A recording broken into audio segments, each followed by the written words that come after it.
thanks Intel India for hosting this event this morning, which is very much in tune with what the government intends in terms of expanding the manufacturing landscape in India, particularly of electronics.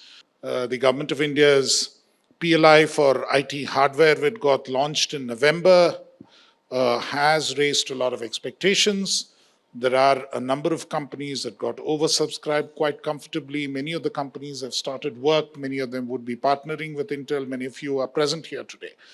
Our expectations from this program are fairly high in what can happen as part of that program.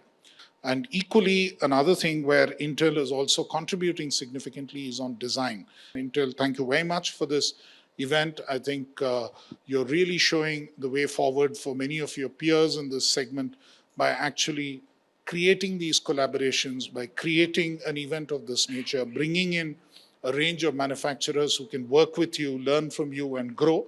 And thank you very much for having me here.